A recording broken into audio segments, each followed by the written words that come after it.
G తెలుగులో మంచి రేటింగ్స్తో telecast అవుతున్న సీరియల్ లక్ష్మీ నివాసం.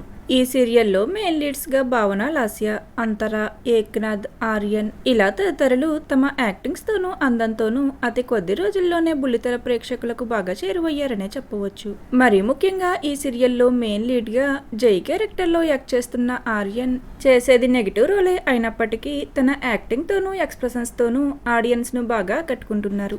ఇక ఆర్యన్ తమిళ్ యాక్టర్. తనకు తెలుగులో ఇదే మొదటి సీరియల్. తన మొదటి సీరియల్తోనే ఆర్యన్ జై క్యారెక్టర్లో ఆడియన్స్కు బాగా చేరువయ్యారు. అయితే ఇప్పుడిక ఈ సీరియల్ ప్రేక్షకులకు ఒక బ్యాడ్ న్యూస్ అనే చెప్పవచ్చు. గత కొన్ని రోజులుగా జై క్యారెక్టర్లో ఆడియన్స్ను అలరించిన ఆర్యన్ ఇప్పుడు ఈ సీరియల్ నుండి తప్పుకున్నారు. ఇకపై సీరియల్లో జై క్యారెక్టర్లో మరొక యాక్టర్ కనిపించనున్నారు. ఇక జై క్యారెక్టర్లో ఎంట్రీ ఇచ్చిన యాక్టర్ రాజీవ్ రవిచంద్ర. రాజీవ్ రవిచంద్ర తెలుగు యాక్టర్. తను గతంలో జానకి రామయ్య గారి మనవరాలు, మిఠాయి కొట్టు చిట్టమ్మ ఇలా పలు సీరియల్స్లో నటించారు. దాని తర్వాత ఇప్పుడిక లక్ష్మీ నివాసం సీరియల్లో జై క్యారెక్టర్లో ఎంట్రీ ఇచ్చారు. ఇక జై క్యారెక్టర్ నుండి ఆర్యన్ తప్పుకుంటున్నారు అని తెలుసుకున్న ఆడియన్స్ అంతా జై క్యారెక్టర్లో ఆర్యనే బాగా సెట్ అయ్యారు, తనను బాగా మిస్ అవుతాము అంటూ తమ ఒపీనియన్స్ను షేర్ చేసుకుంటున్నారు.